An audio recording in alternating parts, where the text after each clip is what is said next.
e una qui davanti prima e poi lì dietro. Salve, volevo chiedere, questi film, questa serie è incentrato ovviamente sulle figure di Belle ed Edward. Voglio capire com'è stato il rapporto vostro sul set con Pattinson e Stewart, per capire se facevano viva vita a parte, quindi voi e tutti gli altri avevate un diverso modo di vivevate diversamente sul set, oppure eravate molto uniti, eccetera, e capire anche, insomma, questi due ormai sono delle super divi, insomma,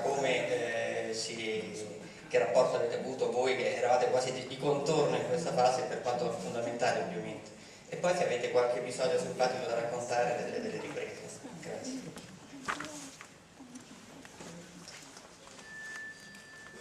Well, that was a long question. Can I get cliff notes for that one? Well, yeah, you know, the entire series it revolves around the love that develops between Bella and Edward, the love of two people almost within mythological Romeo and Juliet story to a large degree.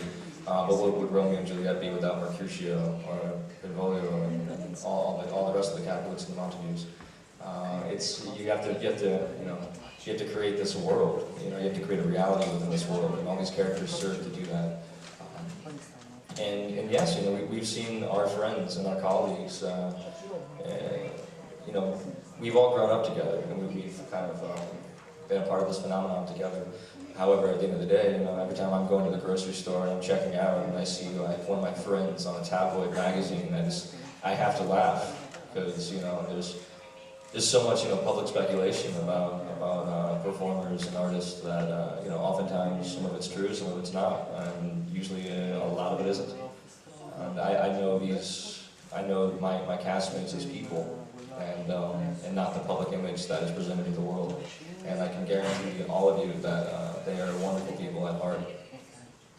And I love being on tour with Miss Nikki Reed right here, and it's just an incredible experience. You know, it's like we've grown up together. I remember when I first met Nikki in the airport, going from, it was the Burbank airport actually, and we were flying to Portland in a little puddle jumper, and I had my guitar with me, and the stewardess would not let me bring my guitar on the plane, even though I had a soft case, which is, you know, supposed to be airport code. And I was arguing with the stewardess because it was a very important instrument to me, not just some run-of-the-mill guitar I picked up at a pawn shop, but something that I was in love with. And Nikki, the first moment she met me, she stood up for me and was like, "No, you're going to let him check this guitar." And it was just an amazing moment. And ever since then, I think, you know, Nikki and I have shared this bond as artists, and it's been phenomenal to work with phenomenal people. Right? You're beautiful. He's smooth.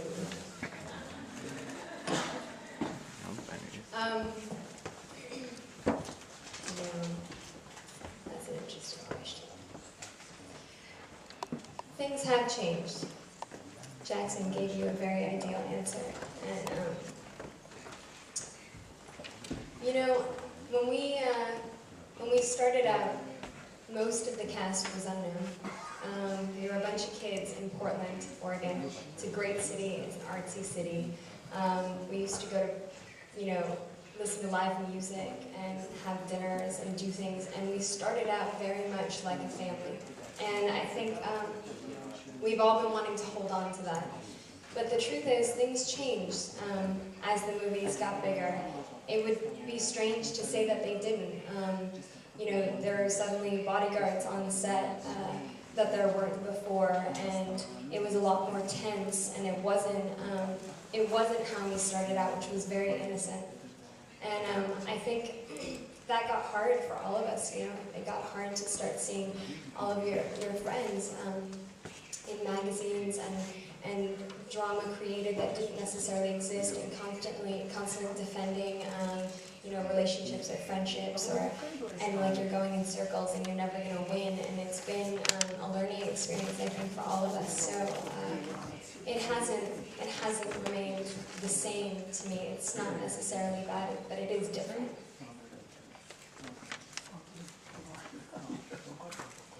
Ok, c'è una domanda lì dietro, poi qui. Thank you.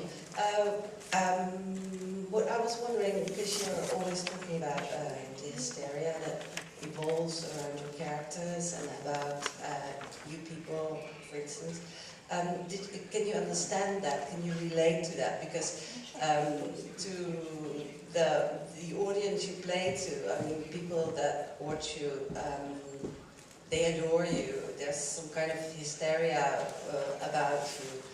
Did you have your own idols when you were younger? Were there people that you related to in the same way, so that you could think, okay, this is crazy, I'm not that kind of person, but I understand that people admire me that much, because it's not me they admire, but the person, the character I play. I think it's very important to make that separation. I think it can get confusing for a lot of young people in this particular time right now in the world of, you know, the media and fame, because you become famous overnight. You know, with the way that the internet works now, it's like you can become a superstar within moments because it can go everywhere and the world can know your name. I think it's really important to constantly remind yourself that as fast as it comes, it goes away, and it does. And it does for everyone, whether you're, you know, Nicole Kidman or, you know, one of us Twilight folk. It comes and then it goes. And I remember who I really liked when I was young. It was different because without Twitter, you can't Twitter stalk people, so you can't find out where they are and immediately get there. But I did really like the Spice Girls. And my brother, who would kill me for saying this, also really liked the Spice Girls, so we used to listen together. But that was like back in the day when you used to actually go to the store and buy the CD and open up the insert and actually read the lyrics. And it wasn't just about going online and finding out what kind of coffee Scary Spice liked to drink. It was like actually understanding the music. Interesting that I made that connection with the Spice Girls. And then, you know, Leonardo DiCaprio. I think I saw Titanic 43.5 times in the theater. Yeah, you know, I have to say, you know, I agree with you. You have to have a separation. Your artistic life and your personal life are different. I think, you know, I'm sure you find that too as a reporter. You have to make a separation in every aspect of your life. For me, I mean, yeah, if I saw the Rolling Stones, yeah, I would probably go a little crazy.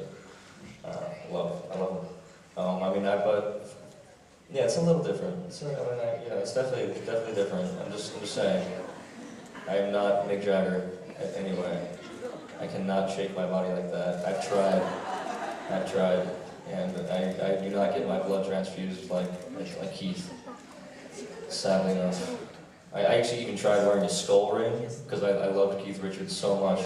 Didn't work for me. Yeah, I just couldn't pull it off.